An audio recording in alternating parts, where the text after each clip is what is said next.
आदाब नाज़रीन, खबरनामे में आपका इस्तकबाल है। मैं हूं साइमा खान। सबसे पहले नजर हेडलाइंस पर। बिहार वोटर लिस्ट में तरमीम से मुताल्लिक़ दरख्वास्तों पर सुप्रीम कोर्ट में समाअत आज। अर्जी में SIR के आईनी जवाज़ को किया गया है चैलेंज।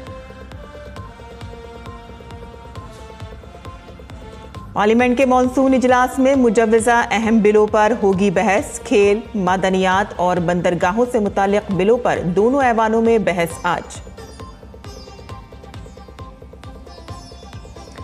उत्तराखंड में आज मूसलाधार बारिश का अलर्ट जारी, जबकि उत्तर प्रदेश के 37 अजला में तकरीबन 7 लाख सैलाब मुतासरीन को पहुंचाई गई राहत। तो वहीं दिल्ली NCR में भी हुई शदीद बारिश।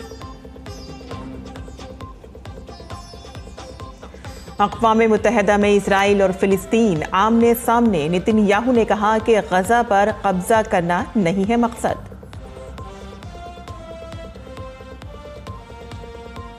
आलमी खेलों में भारत के लिए पहला वुशु मेडल पक्का। नम्रता बत्रा ने फिलिपाइन की कैरोलाइन को शिकस्त देकर फाइनल में बनाई जगह।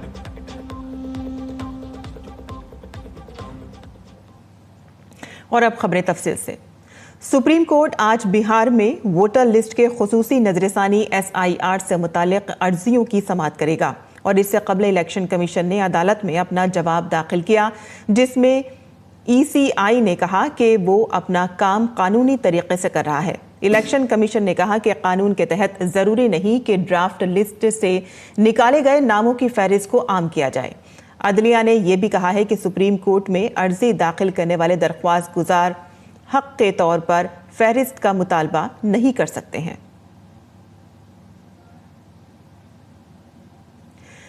और CEO कर्नाटक के जारी करदा नोटिस के बाद हरियाणा इलेक्शन कमीशन ने भी वोटर लिस्ट में बेज़ाब्तगियों के इल्ज़ाम पर राहुल गांधी को नोटिस जारी किया है। कमीशन ने उन्हें 10 दिन के अंदर मुताल्लिक़ा दस्तावेज़ात और दस्तखतशुदा बयान जमा कराने को कहा है। ये मामला वोटर लिस्ट में मुबैना बेज़ाब्तगियों से मुताल्लिक़ है, जिस पर कमीशन ने राहुल गांधी से वजाहत तलब की है। सुप्रीम कोर्ट मफाद आमा की अर्जी पर समाअत के लिए तैयार हो गया है और इसमें सरकारी नौकरियों में OBC, ST, SC और EWS जुमरे में रिजर्वेशन में उन लोगों को तरजीह देने का मुतालबा किया गया है जिनकी माशी हालत इस तबके के दूसरे लोगों के मुकाबले ज़्यादा ख़राब है। सुप्रीम कोर्ट ने मरकज़ी हुकूमत को नोटिस जारी करके अपना जवाब दाखिल करने को कहा है। केस की अगली समाअत 10 अक्टूबर को होगी। PIL में कहा गया है कि दरख्वास्त गुजार दर्जे फहरिस्त ज़ात और दीगर पसमानदा तबकात के ज़ुमरे से आते हैं और इस दरख्वास्त के ज़रिए वो उन बुरादरियों के अंदर माशी अदम मसावात को उजागर करना चाहते हैं जिनकी वजह से मौजूदा रिजर्वेशन पॉलिसियों के तहत फ़वाइद की गैर मसावी तकसीम हुई है। और आज पार्लियामेंट के मॉनसून इजलास में भी हंगामा आराई का इम्कान है। ताहम गुज़िश्ता रोज़ शोर शराबे के दरमियान अहम बिलों को मंजूरी दी गई थी। अगर हम आज की बात करें तो इंडियन पोर्ट्स बिल 2025 और कानकनी और मदनियात तरक्की और ज़वाबित तरमीमी बिल 2025 को बहस और मंजूरी के लिए लोकसभा में पेश किया जाएगा। इंडियन पोर्ट्स बिल 2025 बंदरगाहों से मुताल्लिक़ कानून को मज़ीद मजबूत बनाने और मरबूत बंदरगाहों की तरक्की को फ़रोग़ देने के लिए मददगार होगा और इसके साथ साथ इस बिल के जरिए समंदरी तिजारत को आसान बनाने और भारतीय साहिलों के ज़्यादा से ज़्यादा इस्तेमाल को यकीनी बनाने का भी इल्तज़ाम है। नीज़ कानकनी और मादनियात तरक्की और ज़वाबित तरमीमी बिल 2025 के जरिए इससे मुतालिक 1957 के एक्ट में तरमीम की जाएगी और इसके जरिए कानकनी के शोबे को रेगुलेट किया जाएगा। वहीं कल लोकसभा के जरिए मंजूर करदा 2 खेल के बिलों पर आज राज्यसभा में बहस की जाएगी। नेशनल स्पोर्ट्स गवर्नेंस बिल 2025 और नेशनल एंटी डोपिंग तरमीमी बिल 2025 ऐवान बाला के एजेंडे में बहस और मंजूरी के लिए फहरिस्त बंद हैं।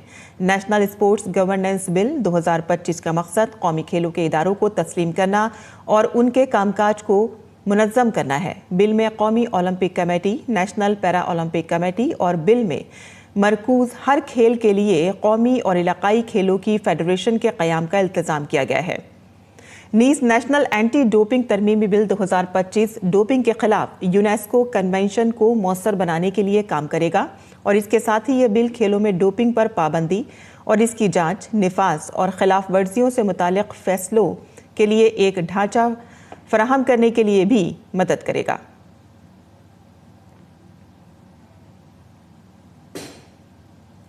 यूक्रेन के सदर ज़ेलेंस्की ने वज़ीर-ए-आज़म नरेंद्र मोदी से फ़ोन पर बात की। सोशल मीडिया पर मालूमात शेयर करते हुए पीएम मोदी ने लिखा कि बातचीत के दौरान हालिया पेशरफ्त पर सदर ज़ेलेंस्की के ख़यालात जानकर उन्हें खुशी हुई।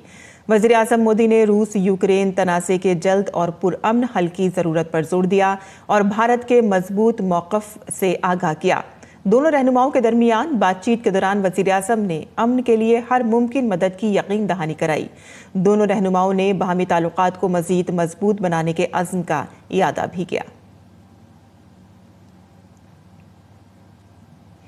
हर साल 12 अगस्त को दुनिया भर में नौजवानों का आलमी दिन मनाया जाता है। 1999 में अक़वाम मुत्तहिदा के जरिए शुरू किया गया ये दिन नौजवानों को मुतासिर करने वाले मसाइल के बारे में बेदारी पैदा करने और मुस्तक़बिल में उनकी फ़ाल शिरकत को फ़रोग़ देने के लिए एक प्लेटफॉर्म के तौर पर काम करता है।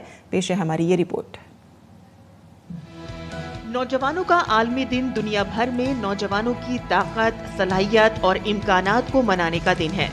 नौजवानों का आलमी दिन हर साल एक मखसूस थीम के साथ मनाया जाता है जो संगीन आलमी चैलेंजों पर मरकूज है। इस साल का theme youth for climate action and sustainable development है। ये आबो हवा के हल को आगे बढ़ाने और अक़वाम मुत्तहिदा के पायदार तरक्की के अहदाफ के हुसूल में नौजवान रहनुमाओं के अहम किरदार को उजागर करता है। इस प्रोग्राम का मकसद नौजवान ज़हनों को महारत, मवाक़े और एतमाद के साथ तब्दीली लाने वाले बनने के लिए बाइख्तियार बनाना है। ये प्रोग्राम आगाही मुहिमों और वर्कशॉप से लेकर कम्युनिटी प्रोजेक्ट्स और दुनिया भर की हुकूमतों, NGOs और नौजवानों की ज़ेरे क़यादत तंजीमों के साथ पॉलिसी मकालमे तक मुनक़िद किए जाते हैं। भारत में आबादी के लिहाज से इस दिन की बड़ी अहमियत है, जहां 65% से ज्यादा आबादी 35 साल से कम उम्र की है। जहां स्किल इंडिया, स्टार्टअप इंडिया और फिट इंडिया मूवमेंट जैसे इक़दामात नौजवान भारतीयों को इख्तिरा करने, बेहतर बनाने और कौमी तरक्की में हिस्सा डालने के काबिल बना रहे हैं। नौजवानों का आलमी दिन सिर्फ जश्न मनाने का दिन नहीं है, बल्कि इस बात की याद दहानी है कि आज के नौजवानों की तवानाई, तख्लीकी सलाहियत और विजन कल की बुनियाद है। Bureau report, DD news Urdu खबरी। और उत्तरकाशी के धराली में तबाही के बाद भी आफत अभी भी कम नहीं हो रही है। मुसलसल बारिश ने मकामी लोगों और इमदादी कामों में मसरूफ लोगों की मुश्किलात में इजाफा कर दिया है। देर शाम से मूसलाधार बारिश की वजह से भागीरथी नदी की आबी सतह में तेजी से इजाफा हुआ है और इसी के पेश नज़र जिला इंतजामिया ने हर्शिल मार्केट को खाली करा लिया है। रेस्क्यू टीमों और होटलों में मुकीम मीडिया वालों को दीगर मकामात पर मुंतकिल कर दिया गया है। धराली में होने वाली तबाही ने न सिर्फ इलाके का जोग्राफियाई बल्कि माशी निज़ाम को भी बुरी तरह से मुतासर किया है। कुदरती आफत ने बहुत से लोगों की रोजी रोटी भी छीन ली है और इसके साथ साथ कुछ लोग अब भी अपने लापता रिश्तेदारों को तलाश कर रहे हैं। और हमारे ग्राउंड जीरो से पेश है हमारे नुमाइंदे नीरज सिंह की ये खास रिपोर्ट। गीतांजलि और तनिष्क इस समय हमारे साथ हैं। आपको बता दें कि गीतांजलि और तनिष्क इनका धराली में रिजॉर्ट था और जिस समय आपदा आई थी उस समय ये लोग वहीं थे। अभी ये लोग सुरक्षित यहाँ पर पहुँच गए उत्तरकाशी में, लेकिन इनके परिवार के कुछ लोग अभी भी धराली में हैं। आप बता पाएंगे क्या स्थिति थी उस समय जब ये पूरा का पूरा मलबा और ये पानी आया था? हम बता नहीं सकते कि एकदम से जो फ्लड आया उसमें सब लोग वहाँ से सीटियाँ मार रहे, सब लोग चिल्ला रहे थे और जितने घर वाले थे, गांव वाले थे, उनको खुद समझ नहीं आया। हबड़ा दबड़ी में जो जहाँ भाग सका, जिसने जो जगह देख सकी वो वहाँ भागा। जैसे ही हमें कुछ पता चला हमने फ़ोन ट्राई किए कि कोई तो वो होगा। नीचे रिजॉर्ट में काफ़ी स्टाफ थे, हमने उन्हें ट्राई किया, उनको पता करने की कोशिश की तो उन्होंने बोला कि अभी हम सेफ़ है, लेकिन हमें खुद समझ, हमने उन्हें कहा तुम सीधा मुखवा की तरफ भागो। हम जो भी बाकी लोग थे, हमारे घर के लोग थे, जितने भी गांव वाले थे, वो सब जंगल की तरफ भागने लगे। पहले तो किसी को कुछ समझ नहीं आया जब तक पहला वो आया। जब बाद में आता गया तब पता चला कि वहाँ कुछ बचा ही नहीं है। जो हमारा रिजॉर्ट था, बगीचे थे, घर था, वो कुछ भी नहीं बचा है। जो बचे भी हैं उनमें सब कुछ मलमा है, तो वो किसी काम की नहीं रह चुके। अब हम कि किसके पास जाएं, क्या करें, हमारे पास तो रहने को घर तक नहीं रह गया। दूसरा, अभी आप यहाँ पर पहुँचे हैं, अभी और कौन लोग हैं वहाँ पर आपके, और आपकी बात हुई उनसे? सर किसी से कोई बात नहीं, जो लास्ट हमारी बात हुई थी वो 2:30 बजे हुई थी उनसे बात, तो उन्होंने कहा कि हम जंगल की तरफ भाग रहे हैं, लेकिन उसके बाद हमारी ना उनसे कोई बात हुई, ना हमें कोई लिस्ट में उनका नाम मिला, ना किसी से कोई कांटेक्ट हो। हमने हर जगह पता करा, कोई कांटेक्ट नहीं हो पा रहा उनसे। अभी जैसे यहाँ पर रेस्क्यू चल रहा है, अभी 300 के करीब लोग हैं। आईजी बोल रहे हैं कि शायद आज शाम तक जितने भी लोग वहाँ पे होंगे उनको सुरक्षित ले आएंगे, क्योंकि मौसम भी पिछले 2-3 दिन से ख़राब चल रहा था। आप बताएं, कौन रिलेटिव थे वहाँ पे? वहाँ मेरी मामी और मेरा भाई था, तो लास्ट टाइम तो उनसे वही बात हुई थी कि हम जंगल की तरफ जा रहे हैं, यहाँ बहुत ही ज़्यादा हो गया। उसने मुझे वीडियो कॉल पे दिखाया था और मुझे यकीन ही नहीं हुआ कि ये वही धराली है जहाँ हम रहते थे। ये आपने देखा कि ये लोग धराली में थे और जिस समय मलबा आया था, अभी सुरक्षित ये लोग यहाँ पर पहुँच गए हैं। इनके परिवार के कुछ और लोग हैं जिनसे इनकी बात भी हुई है, और जैसा कि पुलिस प्रशासन भी कह रही है कि अभी 300 के करीब लोग हैं और रेस्क्यू ऑपरेशन लगातार चल रहा है। जितने भी लोग हर्षिल, हराली या गंगोत्री में होंगे उनको जल्द से जल्द सुरक्षित निकाल कर उत्तरकाशी पहुंचाया जाएगा। कैमरामैन सुनील के साथ नीरज सिंह, डीडी न्यूज़, उत्तरकाशी। और उत्तर प्रदेश के 37 अजला शदीद बारिश की वजह से सैलाब से बुरी तरह से मुतासिर हुए हैं। योगी हुकूमत मुतासिरीन की मदद के लिए तेजी से काम कर रही है। सीएम योगी की हिदायत पर आला अफसरान से लेकर वुज़रा तक सभी सैलाब से मुतासरा इलाकों का मुसलसल दौरा कर रहे हैं। रियासती रिलीफ कमिश्नर भानुचंद्र गोस्वामी ने कहा है कि अब तक तकरीबन 7 लाख लोगों को मदद फराहम की जा चुकी है।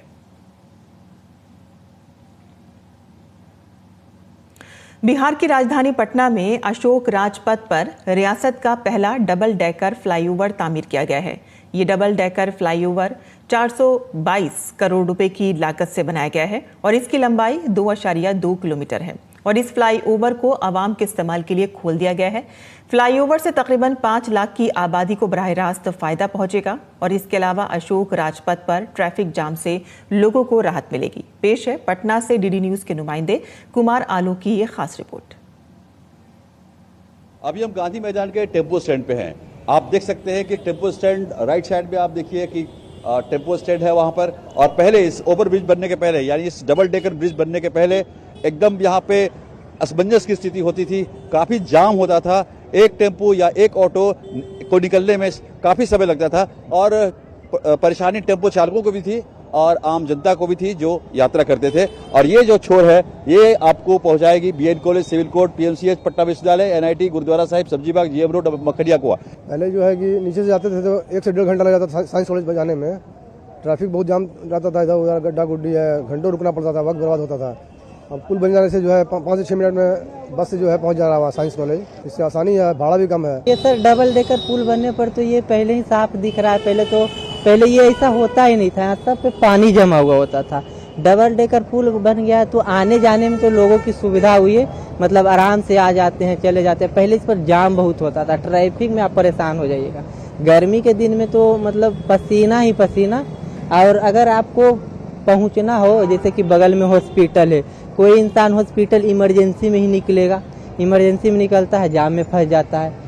इससे जनता को जाम से राहत मिली है। पहले जाम लगा रहता था, पूरा रोड कतारबद्ध गाड़ी लगा रहता था, इससे जाम से राहत बहुत हुई है और जनता को ये मॉडर्न ज़माने में ये बहुत सुविधा है, इससे अभी जाम कभी नहीं लगेगा।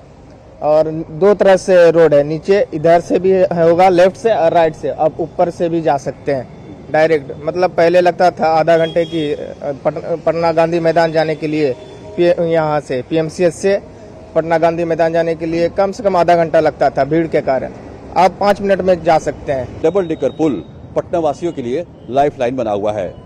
पहले अगर हम इंजीनियरिंग कॉलेज से गांधी मैदान जाते थे तो 45 मिनट का वक्त देना पड़ता था, लेकिन अब हम 5 मिनट में इंजीनियरिंग कॉलेज से गांधी मैदान पहुंच जाएंगे। दूसरी ओर शीघ्र ही मेट्रो का परिचालन पटना शहर में हो रहा है। मेट्रो के परिचालन के बाद पटना शहर भी स्मार्ट सिटी की श्रेणी में पूर्णतः आ जाएगा। कैमरामैन विनोद ओझा के साथ कुमार आलोक, डीडी न्यूज, पटना। और माहौलियात, जंगलात और मौसमियाती तब्दीली की वजारत तमिलनाडु के महकमा जंगलात के ताउन से आज कोयम्बटूर में हाथियों के आलमी दिन की तकरीबात का एहतमाम करने जा रही है। ये प्रोग्राम हाथियों के तहफ़्फ़ुज़ को यकीनी बनाने के आलमी अज़्म की अक्कासी करता है।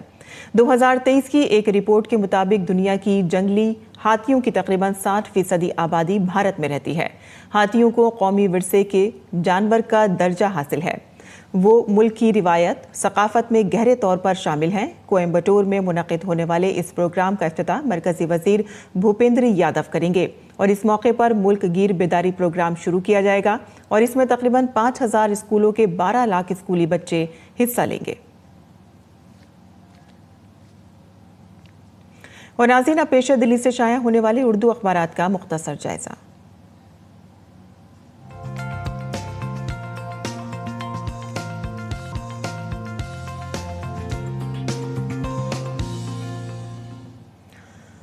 तो दिल्ली से शाया होने वाले उर्दू के अखबारात पर नज़र डाल दें तो वज़ारत ख़ारजा ने पाकिस्तान के आर्मी चीफ आसिम मुनीर के ज़रिए न्यूक्लियाई हमले की धमकी पर सख्त रद्द-ए-अमल का जो इजहार किया है, उसी को ही तमाम उर्दू के अखबारात ने अपने सफ़े अव्वल पर लिया है, जहां उन्होंने सख्त तनकीद करते हुए कहा है कि पाकिस्तान को जौहरी हथियारों की हामिल एक गैर जिम्मेदार रियासत उन्होंने करार दिया और कहा है कि पाकिस्तान का ये पुराना वतीरा रहा है कि वो बार बार अपने न्यूक्लियाई हथियार की धमकी से लोगों को और मुल्कों को डराता है।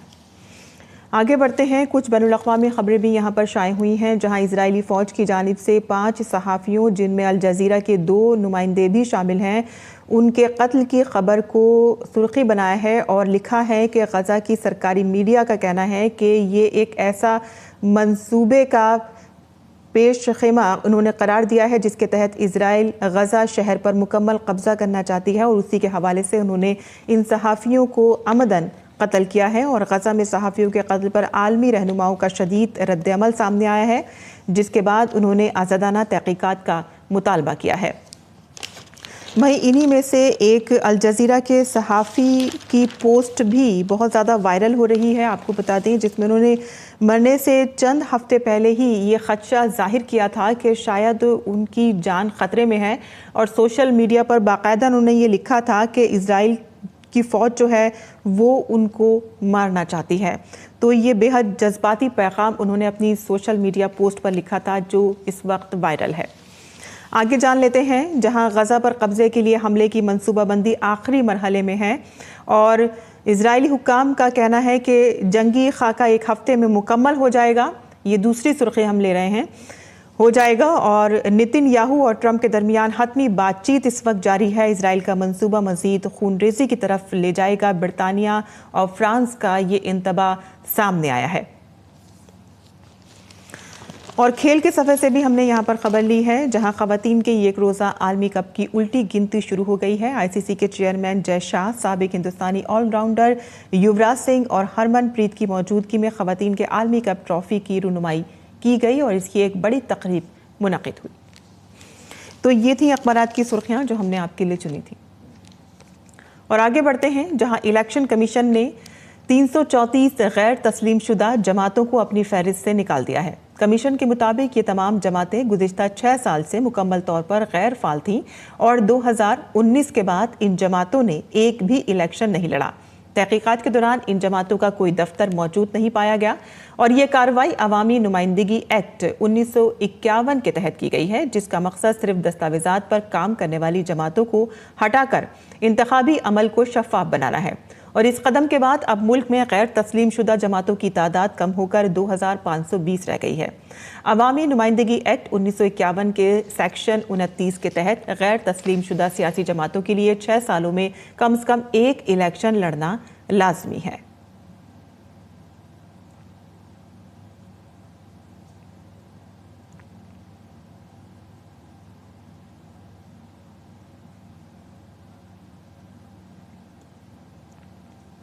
गैर मुल्की खबरों पर नजर डालते हैं, जहां अमेरिकी सदर डोनाल्ड ट्रंप ने चीन पर इजाफी टैरिफ आयद करने का फैसला 90 दिन के लिए मुलतवी कर दिया है। डोनाल्ड ट्रंप का यह फैसला टैरिफ की जंगबंदी खत्म होने से ऐन कबल सामने आया है। बीजिंग और वाशिंगटन के दरमियान टैरिफ की जंगबंदी 12 अगस्त को खत्म होनी थी। अक़वाम मुत्तहिदा में इजराइल और गज़ा का आमना सामना हुआ। अमेरिका को छोड़कर सभी मुमालिक ने गज़ा पर इजरायली कब्जे की सख्त मजम्मत की। इजलास में इंसानी बहरान के हल पर तबादला ख्याल किया गया। फ़िलिस्तीन के मुस्तकिल मुबस्सिर रियाज मंसूर ने मुलाकात के दौरान कहा कि हमदर्दी काफ़ी नहीं है और इस पर एक्शन लेना होगा। दूसरी जानिब इजरायली सफ़ीर जोनाथन मुलर ने गजा में इजराइल को जहर करार देने की मुखालिफत की। उन्होंने कहा कि उनका मकसद गजा को जालिम दहशतगर्द हुकूमत से आज़ाद कराना है और इसी सिलसिले में इजरायली वज़ीर आज़म बेंजामिन नेतन्याहू का कहना है कि उनका मकसद गजा पर कब्जा नहीं बल्कि इसे हमास से आज़ाद कराना है। हालांकि मीटिंग के फ़ौरन बाद ही इजराइल की जानिब से गजा में अब तक की सबसे शदीद बमबारी की गई, जिससे हालात मज़ीद ख़राब हो गए। दूसरी जानिब ऑस्ट्रेलवी वज़ीर आज़म एंथनी अल्बनीज़ ने पीर को ऐलान किया है कि उनका मुल्क फ़िलिस्तीन को एक आज़ाद मुल्क के तौर पर तस्लीम करेगा।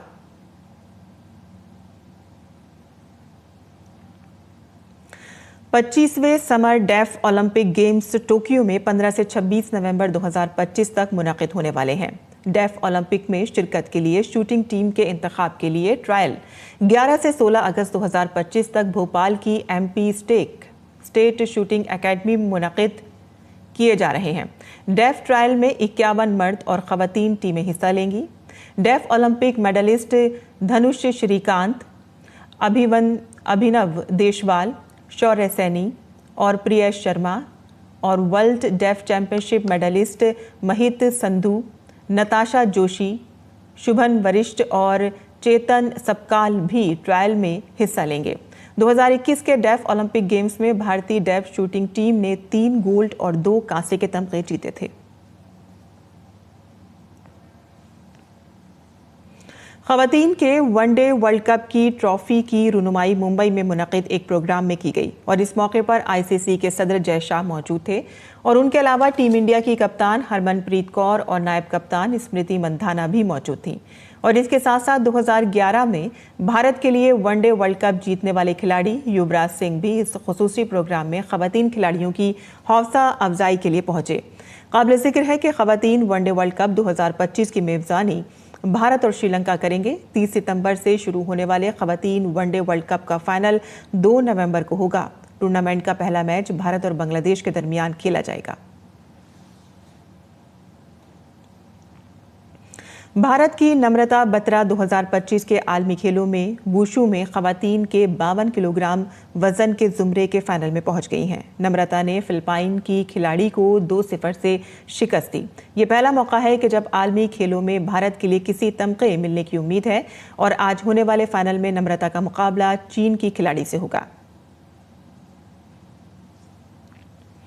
भारतीय मुक्केबाज रितिका ने एशियन अंडर 22 बॉक्सिंग चैंपियनशिप में हैवी वेट जुमरे में तलाई तमगा जीता है। रितिका के गोल्ड मेडल ने बैंकॉक में एशियन अंडर 19 और अंडर 22 बॉक्सिंग चैंपियनशिप 2025 में भारत की मुहिम का शानदार इख्तिताम तक पहुंचाया। भारतीय टीम ने उम्र के दोनों ग्रुपों में कुल 27 तमगे जीते हैं। भारत अंडर 19 रैंकिंग में दूसरे और अंडर 22 में चौथे नंबर पर है। और अब पेश है मुल्क भर के मौसम का हाल।